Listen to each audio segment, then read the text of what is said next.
नमस्कार, मैं हूं पायल चौधरी और आप देख रहे हैं पंजाब केसरी राजस्थान। राजस्थान विधानसभा में आज राज्यपाल के अभिभाषण के जरिए सरकार ने विकास का पूरा रोड मैप सदन के सामने रखा था। ऊर्जा, शिक्षा, स्वास्थ्य और सिंचाई हर सेक्टर में उपलब्धियों के दावे किए गए। वहीं 2047 तक भारत को कार्बन मुक्त बनाने के संकल्प से लेकर राजस्थान को ऊर्जा हब बनाने की बात भी की गई। लेकिन सवाल यही है, क्या ये आंकड़े जमीन पर भी उतने ही मजबूत हैं जितने भाषण में सुनाई दे रहे हैं? और क्या सरकार की प्राथमिकताएं आम जनता की जरूरतों से मेल खा रही हैं? इन्हीं सवालों के साथ हम बात करेंगे बीजेपी और कांग्रेस के प्रतिनिधियों से। सबसे पहले नमस्कार करना चाहेंगे, बीजेपी के प्रवक्ता हमारे साथ में जुड़ चुके हैं नमित जैन जी, और इसी के साथ में जी। कांग्रेस से संजय शर्मा जी। आप दोनों का बहुत बहुत स्वागत है पंजाब थैंक यू। राजस्थान जी।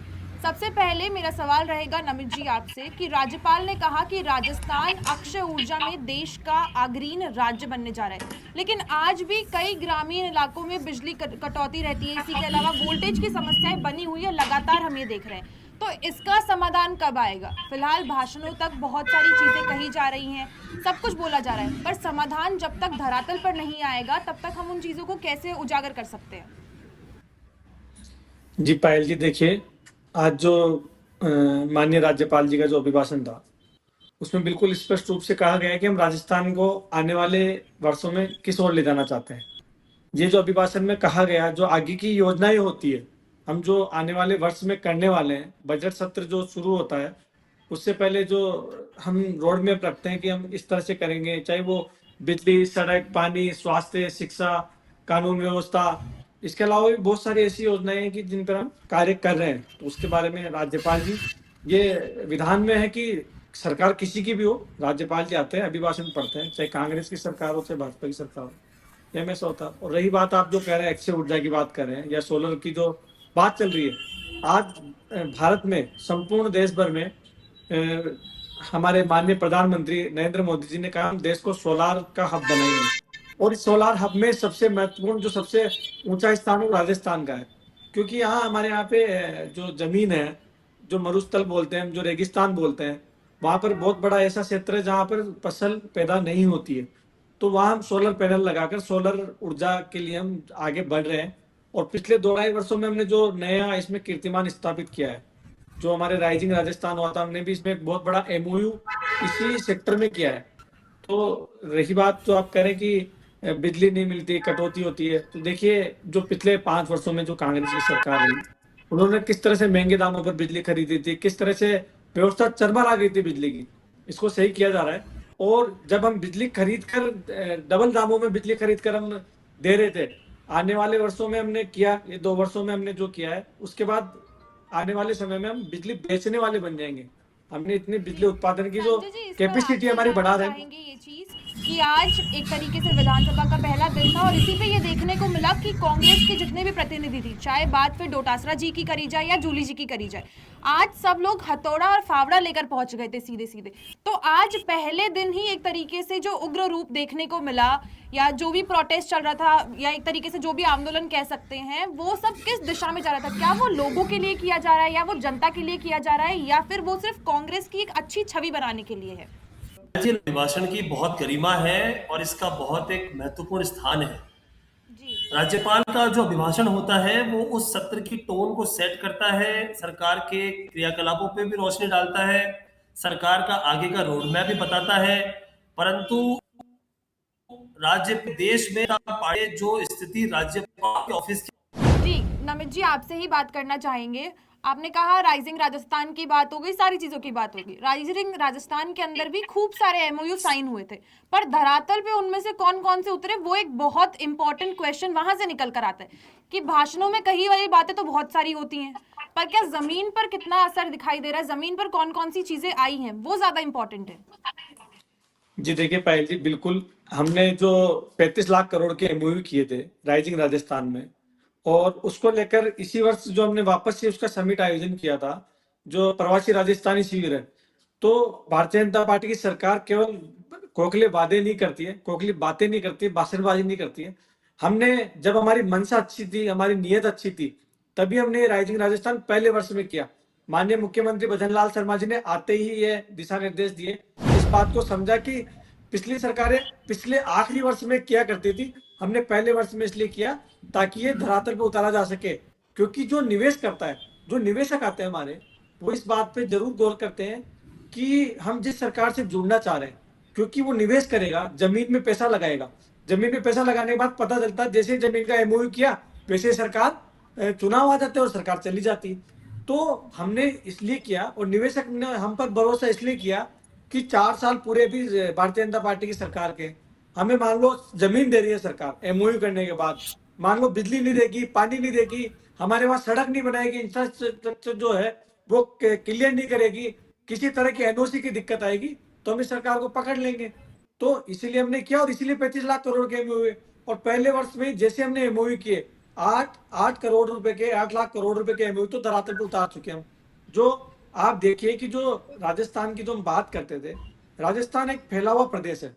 यहाँ पर लगभग 10 से 12 बड़े शहर है, जयपुर, जोधपुर, उदयपुर, बाड़मेर, जैसलमेर, ऐसे करके बड़े शहरों में। लेकिन जो निवेश की जो हम बात करते थे, जहां पर उद्योग धंधे लगाए जा सकता है, ऐसा एक भी शहर नहीं था। हमने राजस्थान का जो कैपिटल है जयपुर, उसको इसके लिए डेवलप किया। बहुत सारी चीजें जमीनी या धरातल पर करी गई हैं, फिर भी विपक्ष लगातार यही कटाक्ष करते हुए नजर आता है कि पक्ष कुछ कर नहीं रहा है या राजस्थान के अंदर चीजें बहुत ज्यादा खराब हो रही है जनता के लिए, कि अपराध बढ़ रहा है, शिक्षा नहीं है। विपक्ष लगातार यही चीजें कहता रहता है। पर एक तरीके से देखा जाए तो नमित जी ने डेटा और फैक्ट्स के साथ में बातें करी है। जी पायल जी, मेरी बात पूरी नहीं हो पाई थी, तो मैं यही कह रहा था कि राज्यपाल का जो एक ऑफिस है, जिसकी एक सॉवरनिटी है, जिसकी एक सैंक्टिटी है, भारतीय जनता पार्टी की केंद्र की सरकार हो या राज्य की सरकारें हो, इन्होंने राज्यपाल के ऑफिस को ध्वस्त कर दिया है। राज्यपाल का ऑफिस ऐसे बिहेव करता है जैसे भारतीय जनता पार्टी का कोई विंग हो। कुछ डेटा मैं भी आपको बताना चाहूंगा। राज्यपाल साहब बात करते तो बहुत खुशी होती अगर वो बात करते मनरेगा पे, जो मनरेगा जो इतना अच्छा कानून था, जिसकी दुनिया भर के अच्छे चर्चा की, उसको इन्होंने विकसित भारत जीरा कर दिया है। उसमें ऐसा का है काम कर दिया, तो गारंटी बनाया, वो गारंटी खत्म कर दी है। सरकार और राज्य सरकार का पैसे का जो हमारा 90-10 का था कि 90 केंद्र दिया करता था, इसको उन्होंने कर दिया। इसके अलावा देखिए दुर्घटना बीमा योजना हमारी सरदी रुपए कर दी है। मनरेगा में दिन घटा दिए, मैं आपको बता चुका हूं। इसके अलावा से अधिक स्कूलें बंद हो चुकी हैं, शिक्षक राशि में कटौती कर दी है, लैपटॉप योजना बंद कर दी है। कांग्रेस सरकार ने, ये बीजेपी वाले गाय गाय बहुत करते हैं, असल बात यह है कि गाय कटवाते भी सबसे ज्यादा यही है। कामधेनु जो योजना थी, कामधेनु गाय योजना, बोल रहे हैं, उस योजना में 40,000 का मेरा वक्त प्लीज किस विषय पे बात चल रही है? गाय कटवाने की बात करते हैं, कौन बोलूं आपकी में? अच्छे श्रोता बनिए ना, अच्छे श्रोता बनिए। देखिए बनिए, हर कुछ थोड़ी बोलने देंगे, हर कुछ थोड़ी बोलने देंगे, जिसमें हर कुछ बोलने देंगे। कांग्रेस पार्टी की गवर्नमेंट ने दिया था, उन्होंने बंद कर दिया है। कुछ भी बोल के चले जाओगे कि भारतीय शासित सभी राज्यों में गाय कट रही है, सनातन का ये काम कर रहे हैं। गाय आपके गाय वाले काटते क्या? गाय कौन काटता है? कैसे बोल सकते हो? किस मुंह से बातें करते हैं? और हमारे अगर पार्टी के लीडर्स ने, हमारे मेंबर ने इस तरह में आज मुद्दा उठाया है, तो ये बहुत जल्दी है मुद्दा उठाना, क्योंकि मनरेगा जैसे कानून को खत्म कर दिया। राज्यपाल का अभिभाषण जो था केवल हमें बर्दाश्त नहीं है। कुछ भी कैसे? मेरा समय था, मैं नहीं बोला, अगर मैं चाहूँ तो उनको नहीं बोलने दूंगा, और मैं बोलना चाहता हूँ, मैं चाहता हूँ कि बोले। सच्चाई यह है कि गाय काटने में भारतीय जनता पार्टी राज्य टॉप पर है। शंकराचार्य यही तो कह रहे हैं, शंकराचार्य भगवान क्या कह रहे हैं बेचारे बैठ के यूपी में, वो यही तो कह रहे हैं कि जवाब दीजिए। अगर राज्यपाल हरिभाऊ बागड़े ने, अगर राज्यपाल साहब आज कोई काम की बात करते कि जो हो, आप कर रहे हैं काम की बात, राज्यपाल साहब को पर्ची मिल रही, आप राज्यपाल पर मुख्यमंत्री सवाल पर उठा। फिलहाल ये देख रहे हैं कि दोनों लोग आपसी अपनी बात रख रहे हैं, पर एक तरीके से जब ये देखा जा रहा है कि दोनों लोग बात तो रख रहे हैं पर कहीं पे भी वो एक्चुअल फैक्चुअल डेटा नहीं है, या फिर ये देखने को मिल रहा है कि सिर्फ बातें रखी जा रही हैं, जब बात करी जाए जमीन पर धरातल पर क्या उतरने को आ रहा है वो चीजें नहीं देखने को मिल रही। नमित जी पायल आपका जी, ये जो मैंने एक बोला है वो सेकंड रुकिए। बिल्कुल डेटा संजय है, जी आप एक चाहे चेक सेकंड, मैं कर कुछ लीजिए। बोल रही हूँ, आप मेरी बात भी सुन सकते हैं। एक सेकंड रुक जाइए। और अगर आप मैंने दोनों फैक्ट लोग चेक करके बोलते रहेंगे बोला तो मुझे नहीं लगता किसी की भी बात सुनी जाएगी। जी, मैं तथ्यात्मक बात कर रहा हूँ मैडम, इतना से कह रहा हूँ हम बस। अभी और किसी भी तरह की ऐसी प्रतिक्रिया नहीं लेंगे। हम सीधा जो हमारा क्वेश्चन है, जो हमारा सवाल है, उसी के ऊपर सटीकता से बने हुए रहेंगे। नमित जी अब मैं उसी आपके पे ऊपर बात कर आते रहा हूँ। हैं। कल डोटासरा जी और जूली जी का एक स्टेटमेंट बहुत ज्यादा वायरल हो रहा था। उसमें वो क्लियरली ये चीज कह रहे थे कि 1.5 साल पहले भी भजन लाल जी ये कहते हुए आए थे कि हमने कांग्रेस जितना 5 साल में काम कर पे आई थी वो हमने 1.5 साल में कर दिया। फिर उसके बाद में उन्होंने 2 साल पे भी यही चीज बोली कि जितना काम कांग्रेस ने 5 साल में किया था वो हमने 2 साल में कराए। तो यहाँ पे डोटासरा और जूली जी का ये कहना है कि सीएम अपनी बात के पक्के हैं, चाहे 5 साल हो जाए चाहे 3 साल हो जाए, वो लगातार यही कहते हुए रहेंगे कि कांग्रेस ने जितना काम अपने कार्यकाल में किया था उससे कहीं ज्यादा हमने करके दिखा दिया। अब इस पे आपसे जानना चाहेंगे। जी पायल जी, देखिए डोटासरा जी जो बोलते हैं ना, उनको केवल सुर्खियों में बने रहना चाहते हैं। वो ना अपनी पार्टी की सुनते हैं ना शासन की सुनते हैं।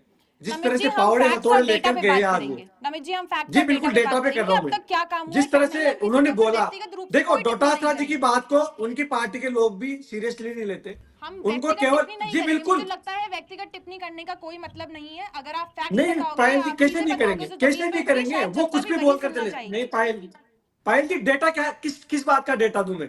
वो व्यक्ति डोटासरा जी कुछ भी मुंह में आए तो कुछ भी बोल जाए, हम सुनते रहेंगे क्या? वो व्यक्ति कुछ भी हाथ हथौड़े पावड़ी लेकर आ रहे हैं। कभी सुई सुई धागा भी ले लिया करो भाई, तोड़ने का ही काम करते हो, कभी जोड़ने का भी काम किया करो। कुछ भी बोल देते हैं, उनको केवल सुर्खियों में बने रहना है। अगर राजस्थान की इतनी फिक्र होती, सड़क पर उतरते, प्रदर्शन करते। अगर ये कर भारतीय दिया जनता पार्टी मजदूर की का सरकार ने अपमान, काम नहीं किया ना, तो ये सड़क पर आ जाते, लेकिन नहीं आए। क्योंकि भजन लाल जी की सरकार ने ये दो कर साल में दिया 2 घंटा मजदूर का कार्य अपमान, किए। फावड़े का लगातार अपमान, हमने मजदूर जनता का की बात अपमान। करी है। जन हितैषी सरकार है ये। जनता के काम करने वाले, चाहे शिक्षा का क्षेत्र हो, चाहे 19 पेपर जिनकी सरकार में नीलाम हुए, वो डोटासरा जी वहां शिक्षा मंत्री रहे। किस मुंह से बात कर रहे हो? हमने एक भी पेपर लीक नहीं होने दिया। निःशुल्क दवा पूरी की पूरी योजना में दवाइयों परीक्षा की कमी, निष्पक्ष रूप से करवाई है। चाहे वो सड़कें हो, किसानों सड़कों को के मामले एमएसपी में देख खरीद लो, नहीं मिल रही हमने है, कितने नए हाईवे बना दिए। गांव जितने भी बाजरे छोटे छोटे गांव की है उनको है, राष्ट्रीय राजमार्गों से जोड़ा है। पानी की आप बात कर लीजिए, यहाँ इनके यहाँ सांचौर सबसे बड़ा मेडिकल घोटाला का काम, जन जीवन मिशन घोटाला कितना बड़ा। इनके मंत्री जेल में बैठे हैं, जेल से बेल पर बैठे हैं।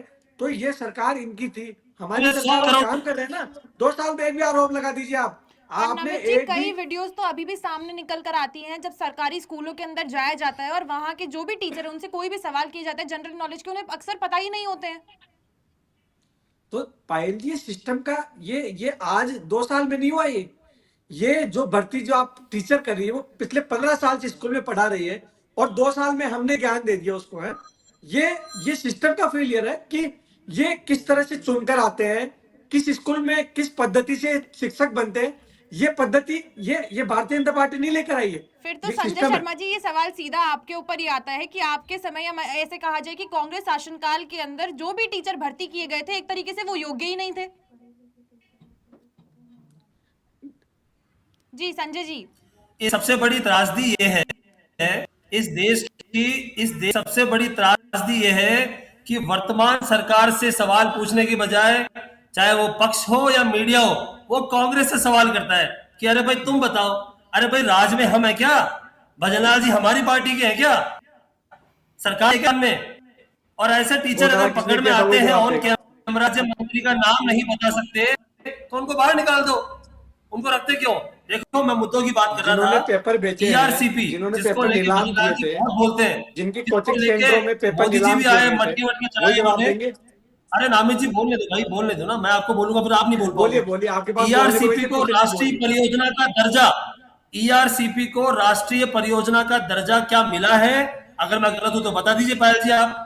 केंद्र ने भी नहीं दिया है, केंद्र ने पार्लियामेंट में बोल दिया है कि ऐसा कोई हमारा विचार नहीं है। आईफा जैसे अवार्ड में जो बिल्कुल प्राइवेट काम था, सरकार के राजस्व के 100 करोड़ रुपए जो गोविंद देव जी मंदिर के मरम्मत में लगने थे वो दे दिए। तो सनातन विरोधी सरकार है, हम बोलेंगे ये बात। और जहां तक पायल जी आपने सवाल किया कि डोटासरा जी और जूली जी ने वो फावड़ा और वो रखा था। देखिए फावड़ देश की आन है, भारत देश का मजदूर ऐसा नहीं पड़ा हुआ है। भारत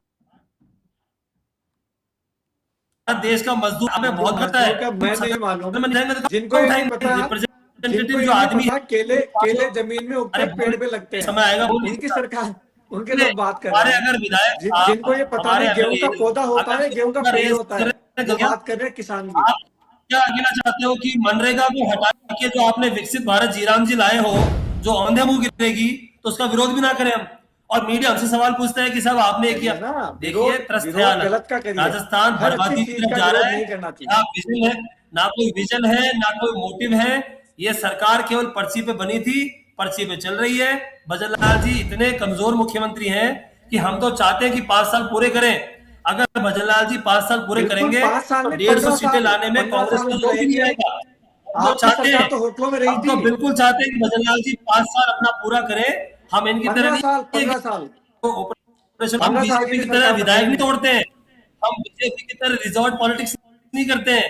हम जनता का सम्मान मैंडेट का, जैसे आप कोशिश करते थे, जैसे 2018 में आपने करी, हमारे एमएलए को माने सर ले गए थे।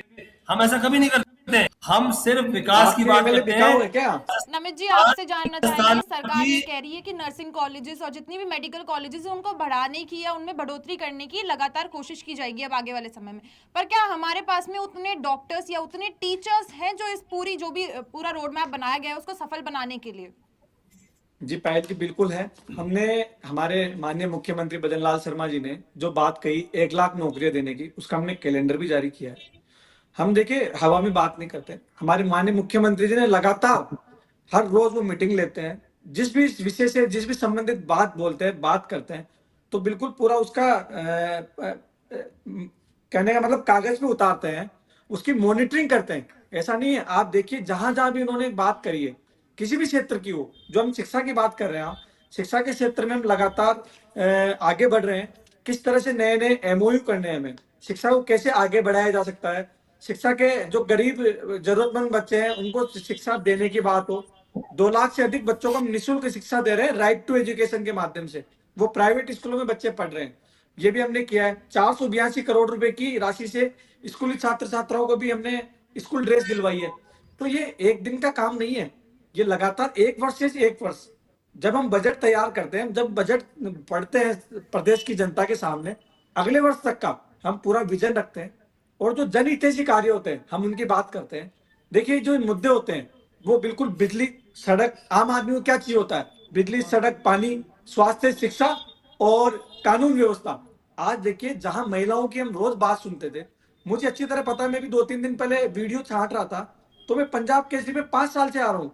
तो जब कांग्रेस की सरकार थी तो हर दूसरे दिन केवल महिला उत्पीड़न पर डिबेट हुआ करती थी, और पिछले 2 वर्ष में एक भी ऐसी कोई डिबेट नहीं है जो महिला उत्पीड़न भी हुई, क्योंकि हमने इस पर लगाम लगाई है। कानून व्यवस्था को हमने इस तरह दुरुस्त किया है, क्योंकि और एफआईआर ही नहीं होती है। निर्देश किया है कि हमने कहीं पर महिला एफआईआर को उत्पीड़न मैंडेटरी किया था। जहां आपकी राजस्थान में पुलिस नंबर एफआईआर 1 ही नहीं पर करती है। महिला उत्पीड़न हो गया मैं था, बताऊं कारण हमने इसका, बिल्कुल इसको मैं बता सुधार देता कर हूँ। बहुत अच्छी स्थिति में हम। महिला और उत्पीड़न के बारे में जो बता दूं पेपर आपको। लीक की बात होती थी, नमित जी, एक कानून बार व्यवस्था थोड़ा ही सा थी ना वो। संजय जी से जान लेते हैं कि उनकी क्या प्रतिक्रिया इसी सेम मामले के ऊपर। जी जी जी जी संजय देखिए जी। पायल जी, ये सरकार अपने आप में ऐसी अनूठी सरकार है कि जो बजट घोषणा करते हैं ये लोग, उसको फिर बाद में कहते हैं कि ये साहब ये बजट घोषणा फीजेबल नहीं है, ये लागू नहीं हो सकती, कर नहीं पाएंगे।